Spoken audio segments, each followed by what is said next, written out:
Promiscuous crossings, transforming climate chaos through the Sephardic Jewish body. All color photographs you will see are my analog and digital self-portraits, as well as images of my eco-art converted school bus tiny home, where my family and I have lived for about 5 years. You will also see drawings by Michaela Amato, painted for my interfaith, cross-cultural climate justice book, Zazu Dreams. Let's begin. I met Mahatma Gandhi's grandson, Arun Gandhi, at Peace Weavers, while Zazu, my son, and I were living at Eco-Village Ithaca. Arun's book, Be the Change, A Grandfather Gandhi's Story, tells how Gandhi taught his grandson the connection between nonviolence and not wasting, even a worn-away pencil stub. His story is about recognizing and nurturing the sacred in everyday objects. This awareness, so exquisitely simple, shaped how I lived since leaving home as a teenager to work on communes and organic farms throughout Europe and North Africa. Now, as an adult, I attempt to honor, in all aspects of my life, Gandhi's nonviolence philosophy of not wasting, not reducing anyone or anything as superfluous. In The Reader, Bernard Schlink's novel about love and dignity in the face of the Holocaust, there is a scene where the main character confronts the cruelty of indifference as motivation for murder. Human beings considered useless can be carelessly disposed of. As a child of a Holocaust survivor, it is particularly horrifying for me to witness how industrial civilization continues to harness apathy and contempt of difference. My ancestral memory, my cellular memory, tells me we must reconsider waste in terms of symbiotic kinship. A pencil stub, a square of toilet paper, a fruit tree, family pet, human friend, or a stranger in a distant land, all connected to one another as kin. Rather than asking, how can we save or conserve industrial civilization, nation-state thinking, convenience culture consciousness, this presentation explores, how can we live our lives without sacrificing the lives of others? How can we transition from our petroleum-pharmaceutical-addicted cyberculture to a circular, localized economics rooted in symbiotic relationships? And how can we decolonize our bodies and minds by learning from ancestral teachings? If we pay close attention, indigenous earth technologies guide us to establish eco-regenerative infrastructures. Instead of ignoring other people's exploited labor as a resource, we can establish infrastructures that support local communities, where economies and ecologies can co-evolve rather than be in competition or opposition. Both the words economic and ecology derive from the Greek oikos, meaning home. Collaborating across cultural, economic, and ethnic differences, the concept of home, oikos, can become an eco-aesthetic model for interdependency that generates community, cultural diversity, and biodiversity for ethical, everyday living. In order to disentangle these challenges, I offer my photographs, in particular my self-portraits. As a Sephardic, Arab Jewish woman, in front of and behind my camera lens, I inscribe the morcellated body with unresolvable questions. I fragment it in order to expand and expose the body-mind. Clarice Lispector urges, as long as I have questions to which there are no answers, I shall go on writing. My photographs express tension among coercion, assimilation, and ritual. They play with the relationship of petroculture to both institutionalized body phobia and our ambiguous complicity within corporatized economies of distraction, disconnection, that reify our epidemic of individualism through greenwashing and environmental racism. My photographic performers, including myself, simultaneously splay our bodies like a smear, echo, trace of memory as we compress ourselves into the present moment. The quotidian in relation to the sensual spectacle sets up a ritualistic narrative. The strewn collision of bodies and space is simultaneously purposeful and haphazard. My body is my family history. It is our displaced home. It is my identity of kinship and alienation. My family's contradictory stories of persecution, invisibility, and celebration are inscribed across and through my body. My performative practices, discursive self portrait photographs, and video pieces represent the collision between rapture, ethnic cleansing, and environmental destruction. Simultaneously, as a Sephardic photographer harvesting Middle Eastern and North African indigeneity, my body offers a reminder of the potential to remap our symbiotic interconnectedness, the resiliency of oikos, economy as it intersects with ecology. Through word and image, stillness and movement, my intention is to disrupt the distinction between the interior and exterior of both physical and psychological, private and public experiences. My surrealist images focus on unmasking industrial society's fossil fuel addictions while attempting to transform convenience culture consciousness. They invite a sense of creative intelligence that embraces the liminal unconscious of dream logic. My photographic and theoretical practice explores Spinoza's quest for, quote unquote, what a body can do. Deleuze identifies this political potency of affectivity. A body's structure is the composition of its relation. What a body can do is the nature and the limits of its power to be affected. Hence the ethical proposition, we do not even know what a body can do, Spinoza says. That is, we do not even know of what affectations we are capable of, nor the extent of our power. End quote. Using the Sephardic Spinozan body, my surrealist theological political project explores how socialized norms have become so deeply ingrained in us that our own imaginations contort our ability to think and to act. I argue that this contagion of complacency, it's a phrase from Avital Ronell, this contagion of complacency is at the core of nation-state teleologies. To unravel the complexities of waste, we must begin an analysis of nation-state thinking that breeds our anthropocentric industrial civilization. Nation-state thinking institutionalizes others as disposable, marginalized through constructed social, geographical, and corporeal borders. The other includes ethnic, economic, and more than human beings. Nation-state thinking is rooted in manifestations of ownership, property, and assimilationist hygiene.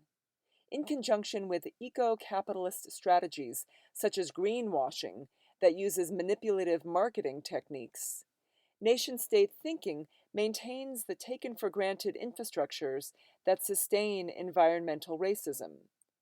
The tyranny of certainty, clarity, and accessibility reify these illusions of separateness underpinning such infrastructures. By providing cover for industry to harm us for profit, greenwashing sustains our techno-utopic toxic soup and is sustained through reductionist, single-use, disposable mentality. Through empire armies, central banks, and global currencies of trade, the nation-state self-perpetuates through the illusion of democracy founded on a cognitive distortion that conflates access with empowerment. Normative nation-state narratives violently monitor and eliminate diversity. As I explore in my book, Viscous Expectations, Justice, Vulnerability, the Obscene, my visual and theoretical works are counter-narratives to the politics of clarity that generate one-dimensional, normalized forms of communication becoming entrenched in our everyday lives. Henry Giroux argues, quote, clarity becomes a code word for Eurocentric, neglecting the historical, political, and cultural specificity of diverse audiences or publics, end quote. The institutionalized illusion of neutrality reifies the myth of transparency through accessibility. Trinh T. Minh Ha's discussion of the tyranny of accessibility equally brings to the forefront how clarity is imposed on the public, how the effects of being clear, making accessible, quote unquote, exemplifies and materializes homogeneous ways of thinking and acting, further breeding intolerance and exclusion, eventually leading to ethnic cleansing. Such neocolonialism depends on the externalization of costs that reinforce sacrifice zones, quote unquote, sacrifice zones, a standard of living that is maintained at the expense of people, wildlife, and more than human ecosystems. Such venal, institutionalized norms disregard the lives of present and future generations. Ravaged through high-tech fabulations and economies of alienation, like with climate crisis injustices, those responsible for converging calamities are hardest hit. Manufactured consent, sustained compliance through persuasion psychology is more intricately interwoven into our Western industrial lives than ever previously imagined. Fortified through the illusion of neutrality, clarity, and purity, our hyper-commodified bodies are maintained through behavioral engineering. Socio-habitual norms dictating how to perceive and how to be in our bodies, ricochet through internalized oppression, including fear of our own bodies, fear of nature, ranging from wildlife to microbes, and fear of anyone, anything outside of our zone of familiarity. Hygiene hysteria promulgates internalized oppression. Judith Butler admonishes us. Formulaic internalized censorship, she says, paralyzes our capacity to make ethical judgments on what is right or wrong, end quote. These behaviors operate as the scaffolding of our ironically both gluttonous and frenetically restrictive society, both extremes resulting in a commodification of our bodies and our planet. In sharp contrast with this teleological nation-state thinking, decolonizing socio-spiritual practices through indigenous cultures that include Semitic and Levantine Arabic peoples echo a consciousness of hospitality and symbiosis, an embodied interrelationality rooted in collective creative problem solving. The history of the expulsion of the Jews from Spain, the Sephardim, mirrors the histories of many indigenous peoples expelled from their homelands. It represents the tension between the fatherland, reminiscent of Nazi Germany, and homeland binary, and is the foundation for how brutal ethnic cleansing continues to be normalized. As with ethnocentrism and all myths of racial purity, Spain's nation edict of purity of blood had horrific consequences. It meant that the Moors, the Muslims, and the Jews were systematically eradicated, tortured, burned at the stake, as you see here, and exiled because of the so-called contamination of their blood. Property and purity have historically gone hand in hand. The proper or propriety is inherent in the very concept of property. In the context of propriety, property, entitlement, ownership, and purity, waste is a socially inappropriate product of the marketplace. The excess or marginal is disposable, stripping the fertility of convivial economics, the commons. These constructs point to the illusory separateness of the individual, the contained and uncontaminated private, le propre, cleanliness, proper hygiene. Generating our climate emergency, this epidemic of individuality feeds the brutalities of neoliberalism, including greenwashing, transnational agribusiness, medical monocultures, corporatized education, and racial hygiene. My family descends from Sephardic communities that fled racial hygiene, that fled Spain following centuries of convivencia, referring to the symbiotic golden age of Spain, during which Jewish and Muslim literature, science, and the arts flourished. Convivencia. These communities dispersed throughout North Africa, the Middle East, Southeast Asia, Latin America, and the Caribbean. My fragmented body represents our diaspora, because monolithic definitions of all peoples perpetuate racism and divisiveness. It is essential for me, as an activist, mother, artist, scholar, to reanimate the vast cultural differences among Jews. One way I do this is by unraveling the connections between ecological collapse and humanitarian abuses, while helping to empower individuals to take collective creative responsibility for these interdependent relationships. The intertwined past of Sephardic communities converges with the present and future to guide us through climate chaos. Given our histories of longing for home as immigrants adapting to their new host countries, the Sephardic body represents home in flux. In contrast with nation-state thinking, many North African and Middle Eastern Judaic principles reflect the imperative for a pluralistic social eco-justice.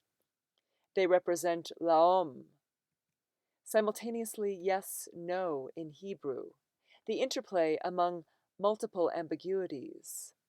Sephardic spiritual healing practices are vital examples of a seemingly outrageous, but in fact delicate balance of contradictions, cultivating life from death, as you see here with the mycelium.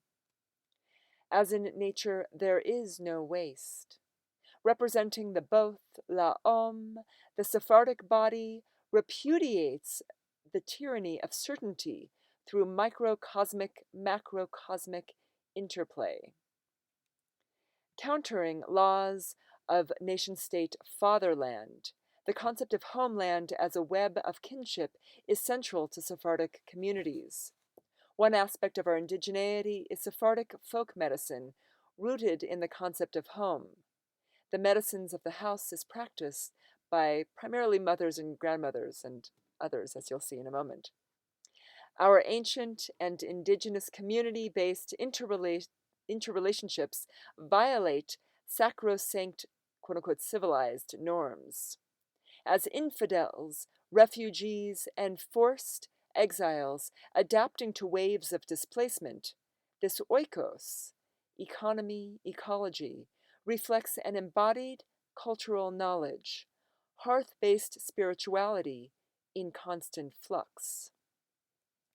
As the local curandero in Spanish Harlem for over 45 years, my grandfather, Papu, so in addition to mothers and grandmothers, Papu owned and practiced out of his botanica. Caribbean Botanical Gardens was the name, a religious goods store, a site for spiritual advice, as Sarah Stein tells us in her article on my grandfather, alternative healthcare, community building, and culturally diverse expressions, artistic expressions. Papu practiced a Sephardic folk medical system linked to Arabic spiritual pharmacopoeias, transatlantic Black, Caribbean, and Latinx religious, spiritual, and healing indigenous traditions. Talmudic and Kabbalistic teachings intermingled with the power of fortune tellers, magicians, healers, angels, demons, and interpreters of dreams, as well as spells, prayers, amulets, magical remedies, and powerful herbs. Rapture in collective action.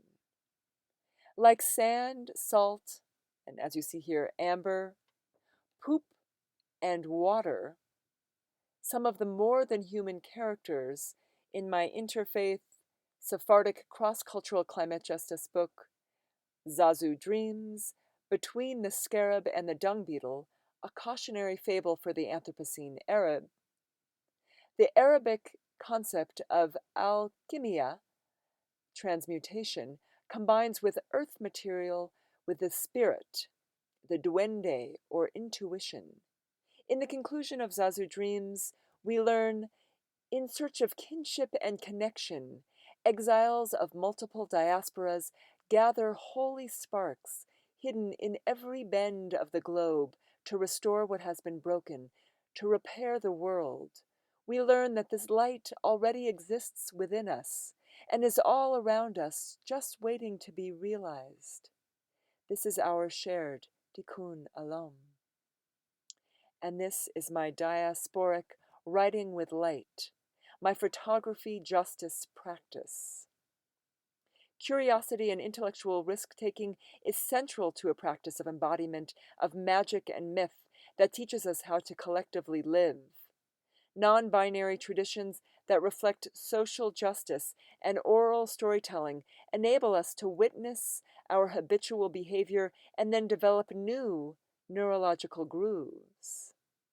I am proposing that, quote unquote, what a body can do is to inhabit home, the oikos, economics and ecology, the micro and the macro, the private and the public, as an eco-aesthetic practice of co-evolution, cultural and spiritual healing in the context of intuition, the irrational and the phantasmagorical become a visceral, eco-social, political connection with the other, with one another.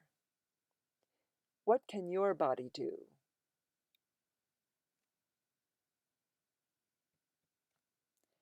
And I end here with the endorsements of the two books of mine that I mentioned, Zazu Dreams and Viscous Expectations. And I look forward to being in dialogue with each and every one of you.